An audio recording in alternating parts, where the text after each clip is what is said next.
This week's module is looking at the hero's journey. This was researched and developed by Joseph Campbell.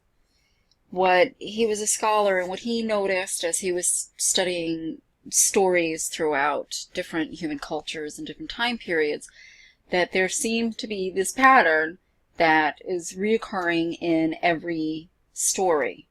The hero's journey is following this type of map. So far we have seen a few examples of a hero, and you can start to make connections to if they are following the hero's journey as detailed by Joseph Campbell. So this is a kind of simplistic hero's journey graphic, because he actually does get much more in depth in this, but this is a nice way to kind of have a really simple overview of it to understand it. So we have our hero starting off, has a call to adventure. Something is taking the hero out of the ordinary, different kinds of supernatural aids. They're going to cross the threshold, and this is where the transformation will begin. You have challenges and temptations, because what good is a hero unless they have to overcome, certain roadblocks, shall we say. Then the hero has a revelation, enters the abyss, where the previous life that they have dies and they are reborn. Figuratively or literally. It depends on the story.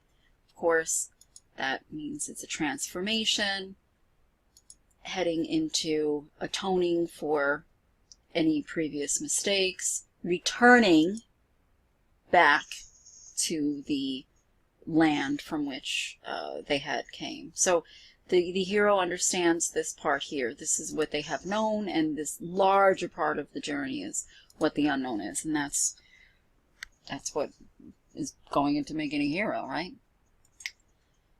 So, generally defined here, what is a hero? Hero is someone who is out of the normal range of achievement, as far as we were talking with literature.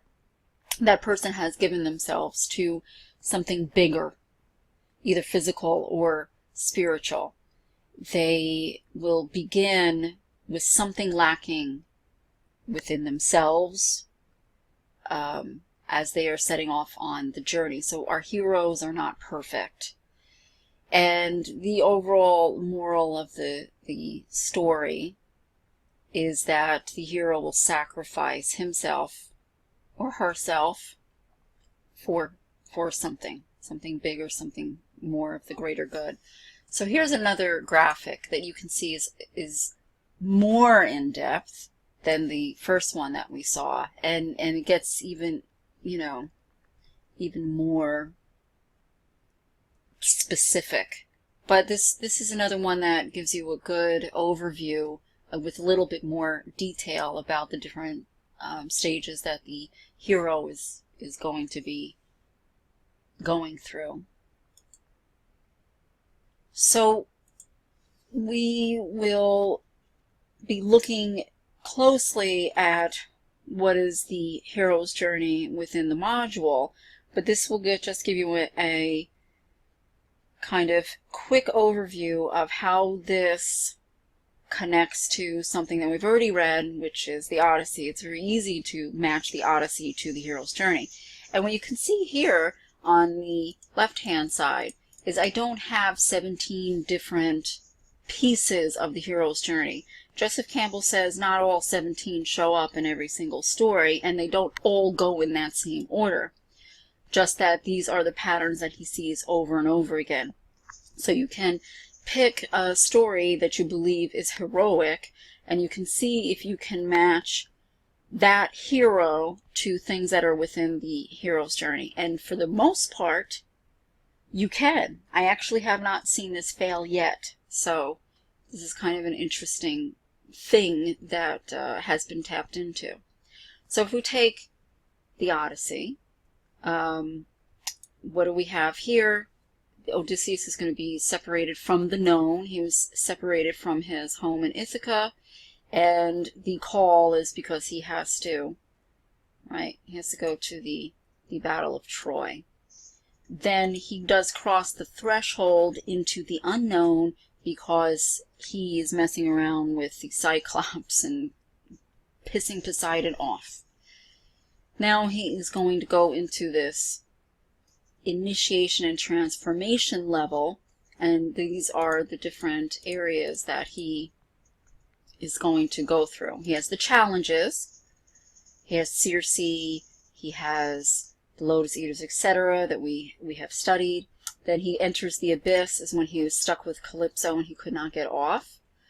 He has a transformation when he takes the trip through the underworld, which is not something that we've studied, but he does. He visits the world of the dead, and is basically reborn. He has a revolution where he truly understands the value of home after spending 20 years away. You know, and what it took so long. But anyway, and then he does atone for his problems, issues that he has caused by slaying all the suitors that are trying to take over Ithaca, because he should have been back home so much sooner. He returns to his known world, right, usually with a gift, and he applies his 20 years of earned wisdom to his life, and I should say to his kingdom. So that is just a way to take what Joseph Campbell outlined and apply it to something that we have already read. And we'll look more in depth at this within the module.